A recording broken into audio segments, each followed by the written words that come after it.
Дорогие друзья, хочу проинформировать личный состав вооруженных сил Российской Федерации, граждан нашей страны, наших друзей во всем мире, а также тех, кто продолжает питать иллюзии о возможности нанесения стратегического поражения России, о тех событиях, которые происходят сегодня в зоне проведения специальной военной операции. А именно после применения по нашей территории дальнобойного оружия западного производства. In the wake of long-range Western weapons being used in the Special Military Operations Zone. As a result of the escalation, the United States and their NATO allies said that they give their permission to use long-range weapons against targets inside Russia. Experts know fully well, and the Russian side has underscored this time and again, that using such weapons without the direct involvement of military operators from manufacturing countries is impossible. On November the 19th, 6 ATACMS missiles manufactured in the US were used, and on the 21st, a combined attack using Storm Shadow manufactured in the UK and missiles manufactured in the US were used to attack missile targets in the Bryansk and Kursk regions of the Russian Federation. Starting from that point, as we have underscored many times, the regional conflict in Ukraine, provoked by the West, acquired a global character. Our anti-missile systems countered those attacks. As a result, the targets and objectives set by the enemy were not achieved.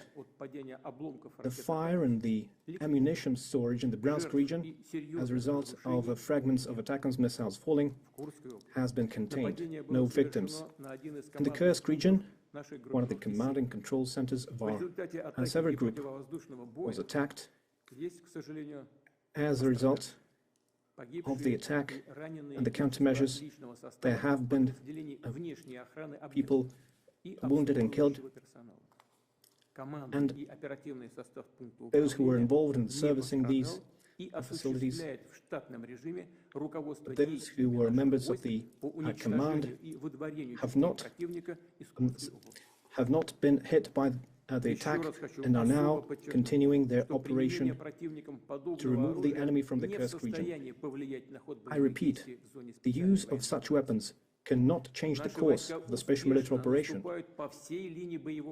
Our military is successfully advancing along the entire line of contact, and all the objectives that we set before ourselves will be met. As a response to the use of US and UK manufactured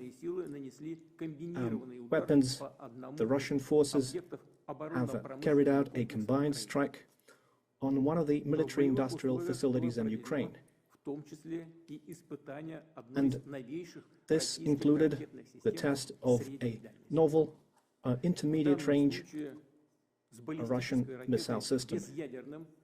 A ballistic missile with a non-nuclear hypersonic payload was used. The test was carried out successfully. The objectives of the launch have been met. One of the largest and well-known industrial centers that is known since the Soviet times in the Dnieper region, which is known and to be involved in enemy production, was hit, and further plans are being made in Europe and the Asia-Pacific to deploy weapons and missiles, and we believe it is a mistake on the part of the United States to destroy the system that was established by the Missile Treaty in 2019. We see that the United States and their allies are now considering and has successfully tested their capabilities to deploy advanced missile systems in different parts of the world, and their exercises routinely include the use of such weapons. Russia has unilaterally I refused to deploy intermediate and small-range missiles until we see similar weapons deployed by the United States in a region of the world. The use of the novel system,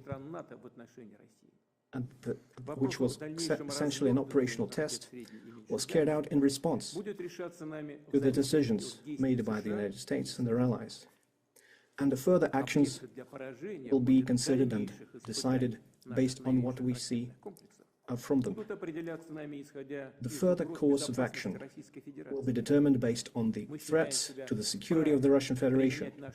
We believe that we have the right to use our weapons against military facilities of countries who allow their weapons to be used against ours. And in case of an escalation, we will act as decisively in a mirror fashion. The ruling elites of the countries are nurturing plans to use their military contingents against Russia should be warned. When choosing measures to be used in response, such as the use of systems that was tested recently in Ukraine, will certainly include warnings to civilians to clear the zones that will be targeted, and we will certainly do this in a transparent fashion. And we do not have any fears that it will reduce the effectiveness of those systems, because there is no way to counteract a missile that flies at 10 Mach, which is 2.5 to 3 kilometers per second. Existing anti-missile systems and the anti-missile systems deployed by the United States and Europe cannot intercept such missiles. It is impossible. So, once again, it is not Russia, but the United States who have destroyed the system of international security. And they are trying to preserve their hegemony and stoking a global conflict. We have always preferred, and we still prefer, to resolve our disagreements using peaceful means, but we are prepared for any scenario, and if anyone has any doubts, they shouldn't. There will always be a response.